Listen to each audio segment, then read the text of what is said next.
This is an LA Times Studios podcast. Hi, I'm Christopher Goffard with LA Times Studios. Today's case is about an unusual murder prosecution, one based on claims of memories that had been repressed for 20 years. You can share your thoughts in the comments below. And thanks for watching Crimes of the Times.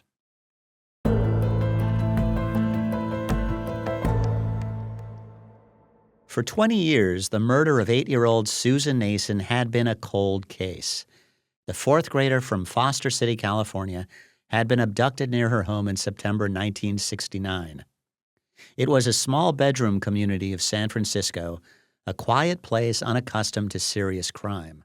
Susan had walked home from school after the 3 p.m. bell and checked in with her mother, who was sewing a dress for her daughter's 9th birthday that weekend. Susan then went down the block to return a pair of shoes to a friend, but never returned home. Soon, missing child posters were circulating with the girl's photo. She was described as 4'5", 60 pounds, heavy with freckles across nose, and wearing white bobby socks. Her mother went on TV and pleaded with Susan's abductor, "Please bring her back."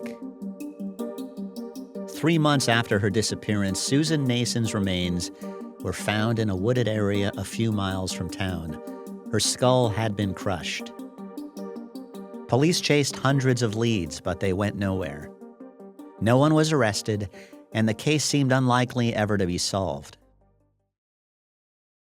20 years later, the DA's office got a phone call.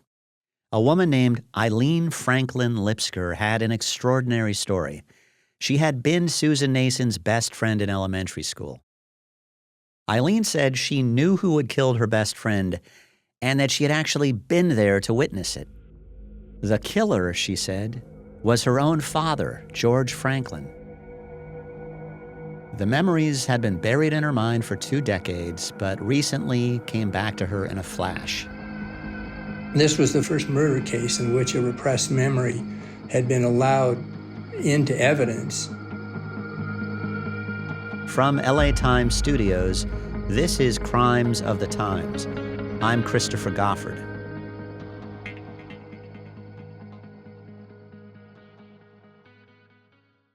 In 1989, defense attorney Doug Horngrad showed up at the San Mateo jail to meet his new client, a retired firefighter named George Franklin. He told me that when he got arrested, the cops told him it was from a murder of Susan Nason. He knew the case. Said things to me that suggested to me that he might be unjustly accused of this crime. The whole case hinged on the so-called recovered memory of Eileen Franklin Lipsker. Detectives and prosecutors had embraced her story and the theory of human memory that underpinned it. Some therapists enthusiastically advocated the idea that memories of huge, dramatic events could be totally buried as the brain's defense against trauma, only to resurface fully blown years later.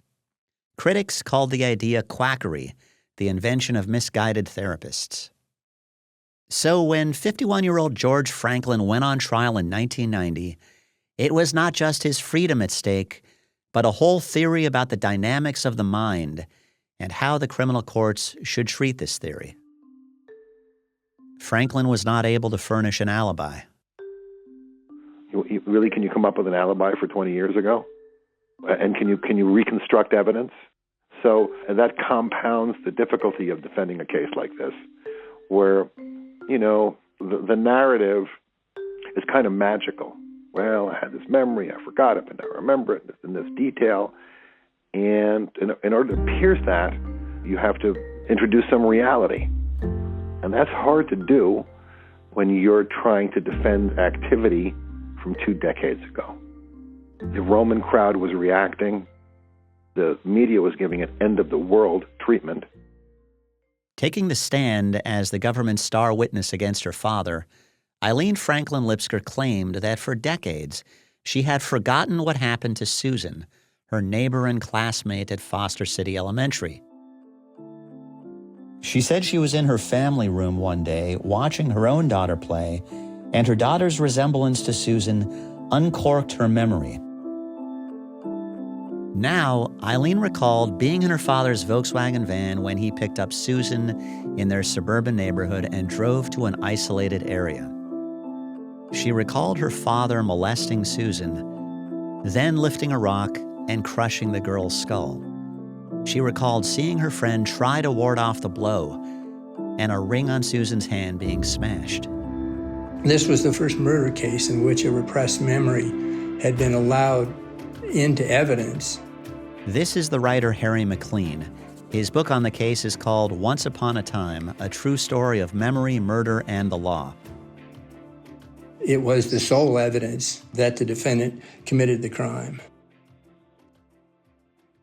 The defense argued that Eileen had undergone hypnosis to aid her memory, which would have made her testimony inadmissible in the California courts. But Eileen denied it, and so did her therapist, and her sister Janice backed her up. Well, Eileen is very charismatic. She has thick, flaming red hair, which she got from her father. She's very articulate. She knows the drama to bring to whatever she's saying. So she can move through her emotions very easily and match it up with the face, with the expression and the drama. Now, we had seen her during the preliminary hearing, so we knew what she could do and how she could interact with her cross-examiner. And she was not intimidated by Doug Horngrad, who's a very experienced and able criminal defense lawyer. But there was no give with her. She stuck right in there and slugged it out with him. It was a fascinating day and a half to watch the two of them go toe-to-toe over all the facts of her recollection of the day of the murder and the murder itself. Eileen Franklin Lipsker's story of the day of Susan Nason's death shifted and changed. In one account, her sister Janice had been in the van. In another, she was not. The murder was in the morning, then in the late afternoon. During testimony, Eileen and Janice painted their father as a violent, sexually abusive alcoholic. So when Eileen was caught at an inconsistency, it could be interpreted as evidence of her emotional damage. That is, in fact, how jurors saw it. Eileen was allowed to testify to a couple incidents of her father sexually abusing her. If it were true, the violence and the sexual abuse that they testified to, there was just a different version of that when he supposedly killed Susan Nason. He sexually abused her and then committed violence on her with a rock, killed her with a rock. Usually cross-examination is you point out inconsistencies or contradictions, or it's in this version and that version. And the fact was that every time Eileen told the story, whether it was to the prosecutors and they made notes, or whether it was in a preliminary hearing, or whether it was to a reporter, she told a different story. But what happened here was that, and I learned this from the jury, the inconsistencies corroborated Eileen's testimony that her father was a violent man and who had traumatized and beaten and sexually abused his children. And that explained why she was unable to be totally consistent, because she had been subject to this violent behavior, sexual behavior by her father. So in fact, it had the reverse effect of almost confirming that her father was a monster. I asked defense attorney Doug Horngrad about this. You're damned if you do and you're damned if you don't, right? Well, I mean, if she remembers everything, then it happened. If she doesn't remember anything because she was traumatized, it happened. A prosecution witness talked about something called child abuse accommodation syndrome, which had the same convenient elasticity. If Eileen didn't talk about her trauma for years, it fit the syndrome. And if she did, it would also fit. So either way, it's true. I mean, it was voodoo psychology. The psychological underpinning of the case, of the theory that traumatic memories were repressed and then reemerged, came from Dr. Lenore Terr, who testified at length for the prosecution in tones of unshakable confidence. So she looked solely at this incident of Eileen looking at at her daughter in recovering the memory and said, aha, see, that's type A, and that means that this is a valid repressed memory. There was no basis that I could ever find for that theory, but she was a very persuasive, very kind of collegial. The jury loved her, and the way she presented it, it did kind of make sense, I have to say. But I think everybody who watched it was skeptical of it, absolutely. That was all the world according to Lenore Terr. There was no authority for any of that. There were no studies establishing that. There were no colleagues who signed off on her about that, or signed off with her about that. But it had this sort of, shiny lizard kind of allure. Right? It was a unique case. That's why it got such media coverage and captured public imagination the way it did. So, of course, it seduced an ambitious prosecutor or two. Hi, my name is Mary, and I'm one of the producers of Crimes of the Times. I wanted to take a quick second to talk about a product called Lumen. Lumen is the world's first handheld metabolic coach. It's a device that measures your metabolism through your breath. And on the app, it lets you know if you're burning fat or carbs and gives you tailored guidance to improve your nutrition, workouts, sleep, and even stress management. It's a new year, and if you're like me, you might be inspired to get a little healthier. Lumen can help with this. All you have to do is breathe into your Lumen first thing in the morning, and you'll know what's going on with your metabolism, whether you're burning mostly fats or carbs. Optimal metabolic health translates to a bunch of benefits, including easier weight management, improved energy levels, better fitness results, better sleep, etc. Take the next step to improving your health. Go to lumen.me/crimesofthetimes to get 20% off your Lumen. That's lumen.me/crimesofthetimes for 20% off your purchase. Thank you, Lumen, for sponsoring this episode.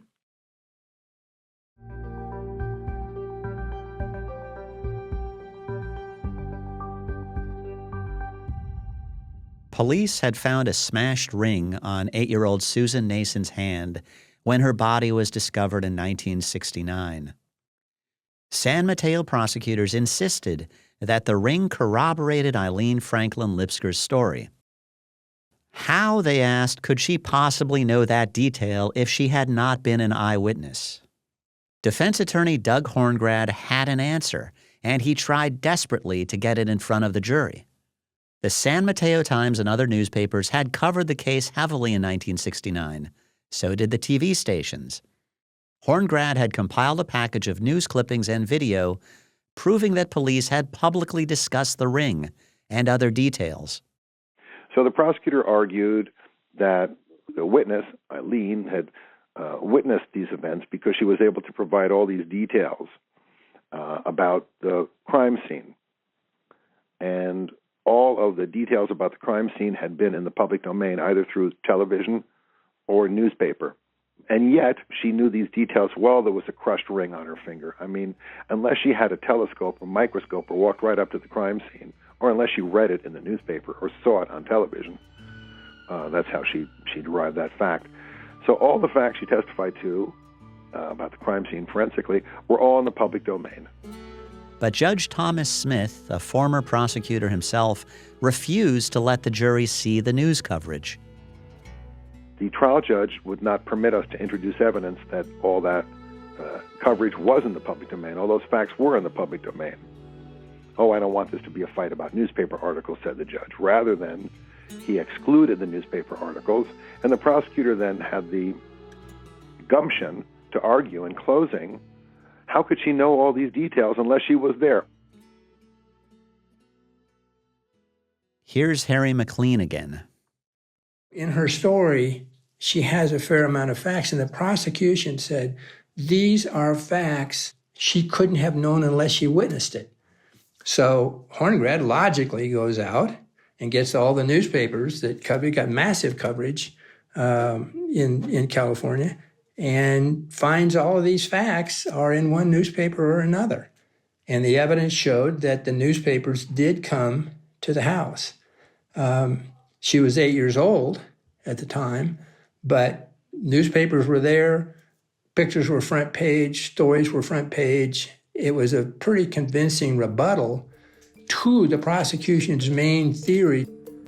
When he decided it wasn't coming in, Horngrad would say, Your Honor, if I might try again, and he always let him try it again. And the judge says, well, I'm not going to get in a war of the newspapers here. I'm not going to let it in. So he just said, I'm not going to let any of it in.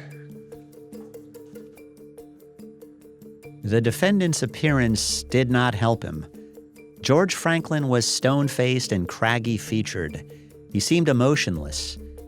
He was hard to sympathize with. He sat there kind of as an immobile statue. He's kind of a hard-looking man. He was an alcoholic for probably 30 years. There was no warmth to him at all, even when he talked to his lawyer. The only thing I ever saw was that once a little bit of a smile to Horngrad, but he sat there almost stock still. You know, he's traumatized by this, and he's looking up his daughter, and daughter's testifying against him, but there was no reaction to any of the testimony. You never got a feeling of a human being sitting there. No physical evidence ever linked Franklin to the scene, but the jury convicted him of first-degree murder.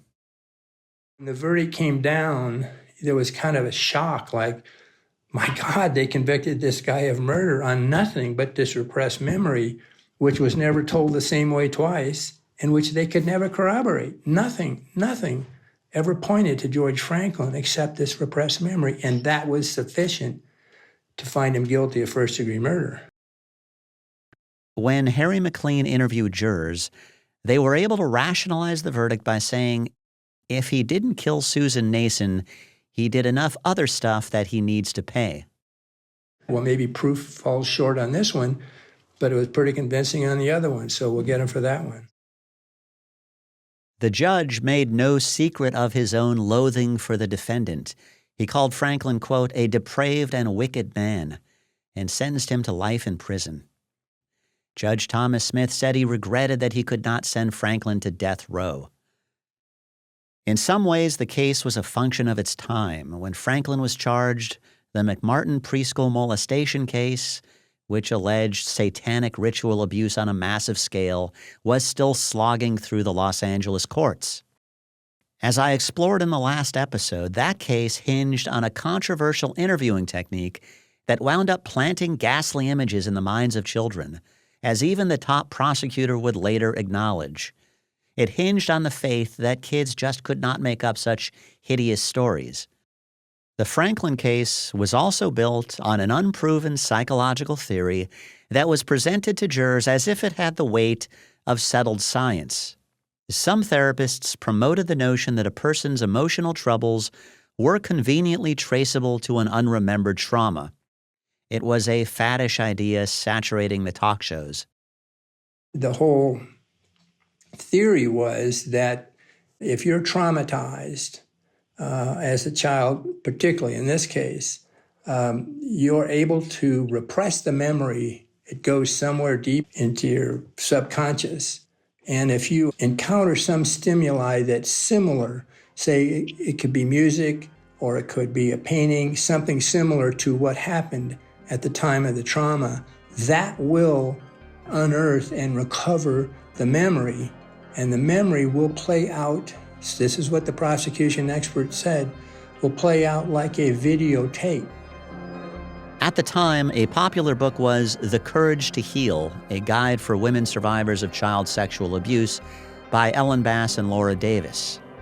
Among its controversial lines, if you are unable to remember any specific instances of abuse, but still have a feeling that something abusive happened to you, it probably did. It was so credible on the face of it and so dramatic on the face of it that it set off a whole wave of recovered memories of usually sexual child abuse. Criminal cases were filed. The ones I was aware of, they pled out to something or they were dropped.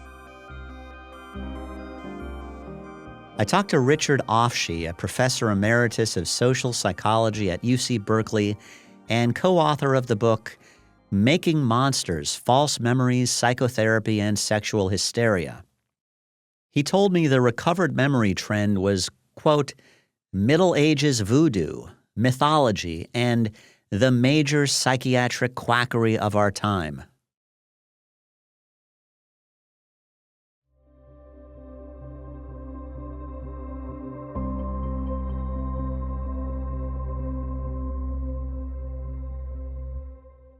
The George Franklin case turned out to be important far beyond the court system.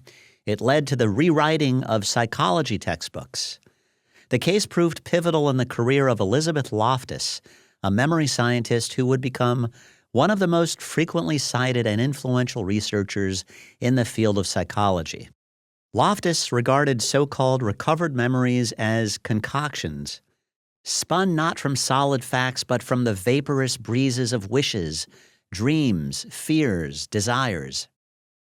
She had testified as an expert for Franklin's defense team and said she found the courtroom, quote, awash in credulity about the mythic powers of repression.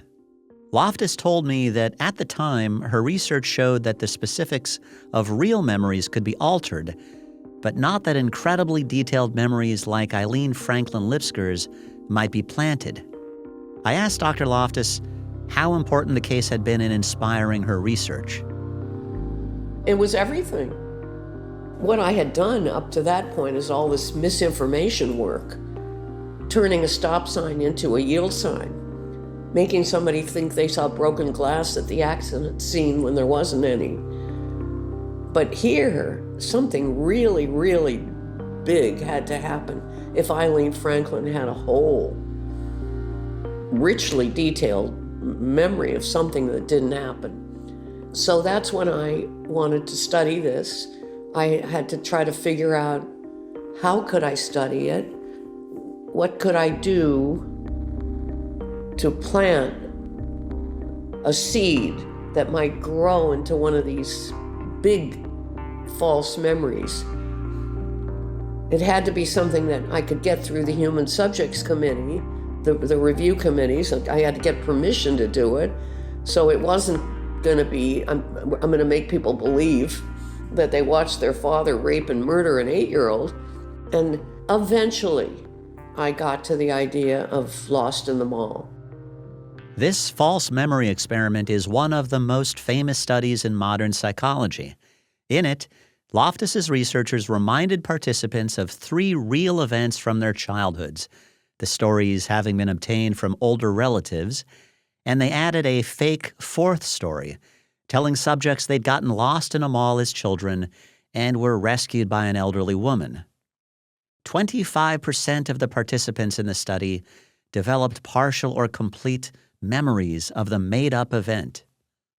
Loftus and other researchers have since succeeded in implanting subjects with false memories of near drownings, dog attacks, and other events that had never happened.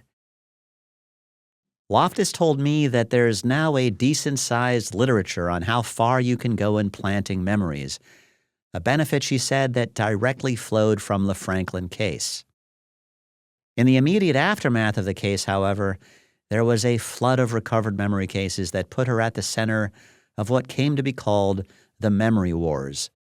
What started to happen was these sex abuse claims. So they weren't saying I saw a murder, they saying I was sexually abused. I was raped for 10 years. I was raped in satanic rituals. It was usually sexual abuse.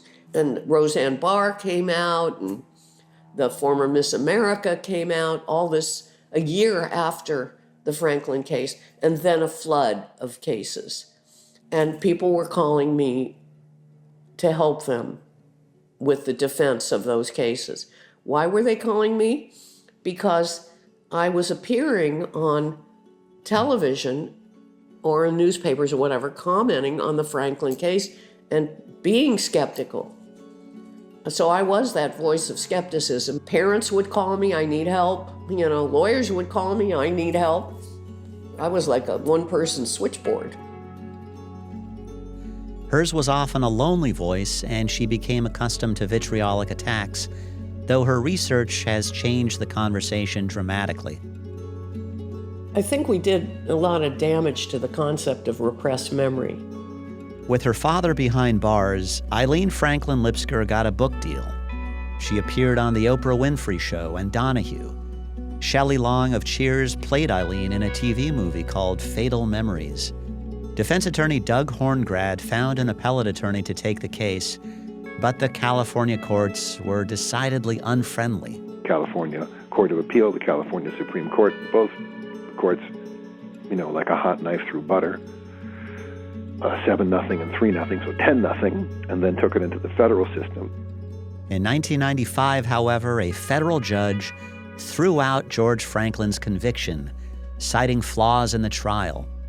The judge said jurors should have been allowed to see the news coverage that Franklin's defense attorney tried so desperately to show them. A half dozen different grounds. But most importantly, the ground that the judge would not permit the defense to introduce exculpatory evidence, which is now important decisional case law, at least here in California. He found that that was a complete denial of due process of law. It reversed Franklin's conviction and gave us a shot at a new trial. San Mateo prosecutors were determined to try George Franklin again. As they made preparations, however, the case disintegrated. Eileen Franklin Lipsker's mother had been a government witness, but now she had come to doubt her daughter's story. Here's Horngrad. Eileen's sister, Janice, called the prosecutor. Janice was a witness for the prosecution, too. And Janice, in a voicemail that the prosecution was required to turn over to us, and they did, said in this voicemail, we lied. My sister and I lied during trial. She was, in fact, hypnotized. The therapist who she went to see, who testified, he lied too. We all lied. She was, in fact, hypnotized about this memory, and I lied at trial, and I'm not going to do it a second time. Janice said her sister knew that hypnotically induced testimony was inadmissible by law. And Eileen further damaged her own credibility when she told police that she recalled her father committing another murder, this one in 1976. But George Franklin could prove he was at a union meeting that day, and DNA evidence excluded him. Another man was subsequently convicted in that case. And while we're on the subject, as to murder two, I've got a stone-cold alibi. So how about a dismissal? Prosecutors decided not to risk trying George Franklin a second time in the murder of Susan Nason. After more than 6 years in prison, he went free. I tried to reach Eileen Franklin Lipsker for comment, but without success. Horngrad told me that recovered memory cases had been, quote, sprouting up like beanstalks, but once the reversal happened, everyone reanalyzed it. He said, I think it's pretty well accepted in the criminal justice system that one cannot and should not charge someone with a crime based on a repressed memory unless there is corroboration. He said no prosecutor worth their salt is going to bring a case like this. Eileen Franklin Lipsker at one point went on television and wondered aloud, if all of these memories were not real, why were they in her head? What's your final view on to what degree she believes all this stuff? She lied. She colored her story. She colored her testimony. She omitted facts. She tried to manufacture evidence. All that suggests to me that she was not acting in good faith, shall we say. Do you think such a prosecution is possible today? No. Without corroboration, impossible. No. No, Franklin changed that. I'd like to think. I hear that. I see that. But I hope not to be proven wrong.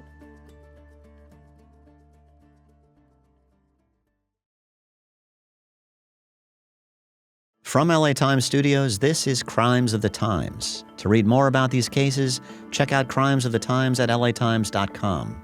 We also have a link to our video episodes in the show notes. This episode was written and reported by me, your host, Christopher Goffard. Our showrunner and senior producer is Jacqueline Kim. Executive editor is Deborah Anderlew. Production assistant is Jordan Patterson. Production services provided by JTB Studios. Our camera technicians and operators are Jeff Amlott, Julia McCabe, and Jason Newbert, with additional production support from Andrew Gombert, Patrick Stewart, and Anne-Marie Hauser. Denise Callahan is our studio manager. Ben Church is our production manager. Special thanks to LA Times Studios President Anna Magzanian, President and Chief Operating Officer of the Los Angeles Times, Chris Argenteri, and Executive Editor of the Los Angeles Times, Terry Tang. Crimes of the Times is executive produced and co-created by Darius, Derek Shawn, and me, Christopher Goffard.